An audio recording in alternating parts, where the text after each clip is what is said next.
नमस्कार, आप देख रहे हैं एमपी न्यूज। मैं हूं शविता सिंह और पेश है मध्य प्रदेश की अब तक की सबसे बड़ी और ताजा खबरें। चलिए नजर डालते हैं आज की टॉप हेडलाइंस पर। इससे पहले आप कमेंट में बताएं कि आप मध्य प्रदेश के किस जिले से और कौन से शहर से हमारी वीडियो को देख रहे हैं। प्रदेश सरकार का 2026 का कैलेंडर फाइनल। 127 दिन बंद रहेंगे दफ्तर, जानिए छुट्टियों की पूरी लिस्ट और नए अवकाश नियम। मध्य प्रदेश सरकार ने साल 2026 के लिए सरकारी छुट्टियों का कैलेंडर फाइनल कर दिया, जिसमें कर्मचारियों के लिए काम और छुट्टियों का पूरा खाका तैयार किया गया है। नए कैलेंडर के मुताबिक साल 2026 में सरकारी कार्यालय कुल 238 दिन ही खुलेंगे, जबकि कर्मचारियों को 127 दिनों का अवकाश मिलेगा।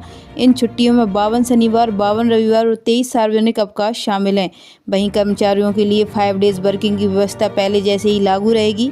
इस बार सरकार ने ड्यूटी आवर बढ़ाना तय किया था, लेकिन इस प्रस्ताव पर सहमति नहीं बन सकी। मध्य प्रदेश के किसानों को बड़ी खबर। मुख्यमंत्री डॉक्टर मोहन यादव ने रविवार को जावरा में सोयाबीन भावांतर भुगतान योजना के अंतर्गत किसानों को भावांतर राशि वितरण के लिए आयोजित राज्य स्तरीय सम्मेलन में कही। मुख्यमंत्री ने 3.77 लाख से अधिक सोयाबीन उत्पादक किसानों को 810 करोड़ रुपए की भावांतर राशि बैंक खातों में सिंगल क्लिक से अंतरित की।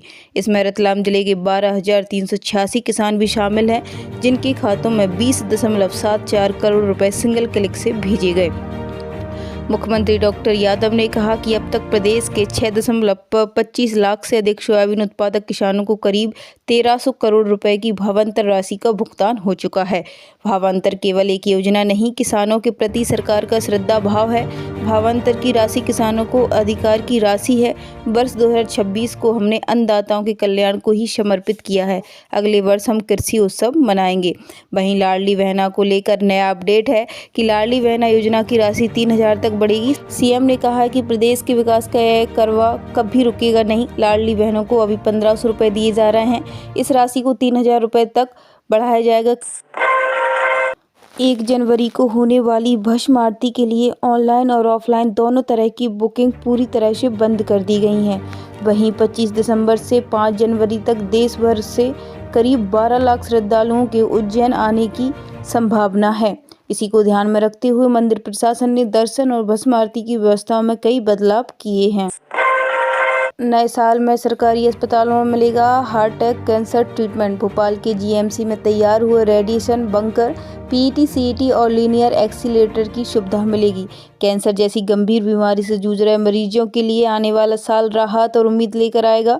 मध्य प्रदेश की राजधानी भोपाल सहित प्रदेश के 5 पुराने मेडिकल कॉलेजों में अत्याधुनिक कैंसर उपचार यूनिट शुरू होने जा रही है। करीब 2 अरब रुपए की लागत से तैयार हो रही इन यूनिट्स में अब कैंसर की पहचान से लेकर इलाज तक की पूरी व्यवस्था एक ही छत के नीचे उपलब्ध होगी। हाथियों की घर वापसी। मध्य प्रदेश में 100 साल बाद अब 97 हाथी छत्तीसगढ़ से आए और यहीं बस गए। सुबह की पहली रोशनी बांधवगढ़ टाइगर रिजर्व के जंगल में फैल रही। पनपथा रेंज के भीतर से गुजरते हाथियों के झुंड ने जमीन पर गहरे पदचिन्ह छोड़ दिए हैं।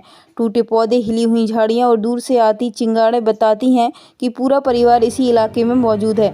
वनकर्मी बताते हैं कि अब यहाँ हाथियों का मूवमेंट अस्थायी नहीं रहा, बल्कि स्थायी हो चुका है। यह वही जंगल है जहाँ से 100 साल पहले हाथी पूरी तरह गायब हो गए थे। बजरंग दल ने बांग्लादेश हिंदुओं पर अत्याचार के खिलाफ ज्ञापन। राष्ट्रपति से कार्रवाई और सुरक्षित भारत लाने की मांग। बजरंग दल और धनुर्वेदी गोरक्षक दल ने पीतमपुर के सेक्टर 1 थाने में राष्ट्रपति के नाम एक ज्ञापन सौंपा। यह ज्ञापन बांग्लादेश में हिंदुओं पर हो रहे कथित अत्याचारों के विरोध में दिया गया।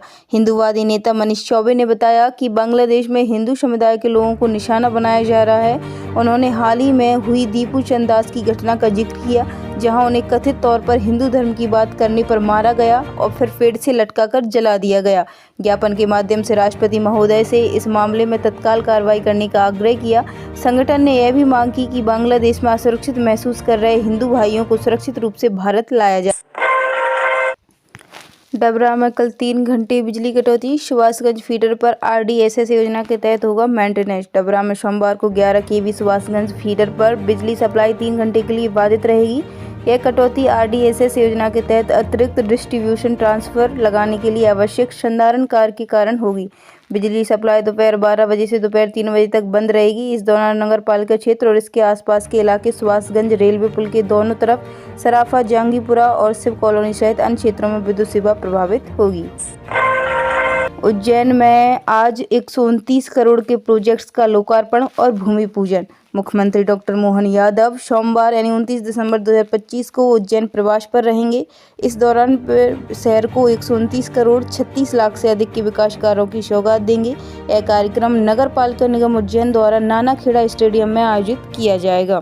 कार्यक्रम में 123.93 करोड़ के मुख्य भूमि पूजन शामिल है। इनमें